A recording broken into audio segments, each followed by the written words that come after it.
Şimdi örmesini yapacağım böyle. Tamam hocam.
Şimdi bunu suya batırmamız lazım.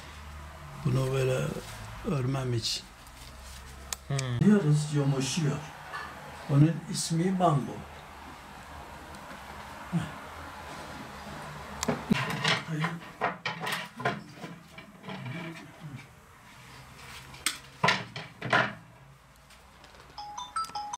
Islatıyoruz.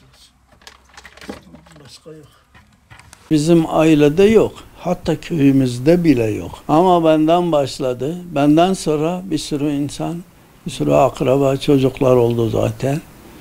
Öyle şimdi birkaç kişi olmuştur. Şimdi biz yani bu hastalığa alıştığımız için yani her şeyi yapabiliyoruz. Gidiyoruz, geliyoruz. Tüm işlerimizi kendimiz yapıyoruz. Sepet işi Beyrut'ta oldu. Beyrut'a 1970'te gitmiştim. Ailece gitmiştik. Köller okulu var.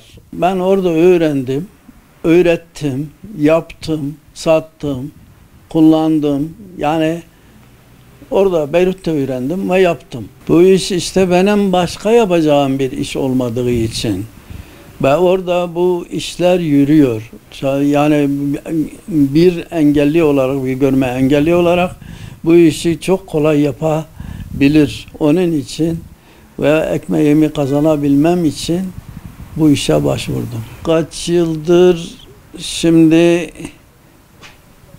1976'da ben Mardin'e geldim. 6 sene Beyrut'ta yaptım. Ondan sonra buraya gelişim 1976'dadı.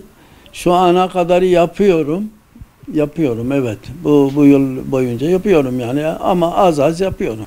İşinin zorluğu yok. Yani bana göre alıştığım için çok kolay geliyor bana ve yapabilirim. Her engelli de yapabilir. Sabır her şey için başta gelir. Gerekir. Doğrudur yani bizim gibi kişiler böyle boş durmasın, çalışsın, uğraşsın. Engelli efendim ben bunu yapamam, şunu yapamazsın. Öyle bir şey yok. Her engelli, her görme engelli bu işleri yapabilir. Daha üstün şeyler de yapabilir. Peki son olarak gençlere neler söylemek istersiniz? Gençler efendim çalışsın, uğraşsın.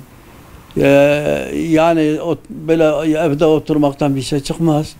Her engelli her şey yapabilir. Hele bizimki gibi kişiler her şeyi yapabilir. Artı bunun haricinde ben TEDAŞ'ta santralcıydım. Değil mi? Evet, santralcıydım. 26 sene santralcılık yaptım. Hem santralı kullanıyordum hem de telsizleri kullanıyordum. Arızaları yönetiyordum ben.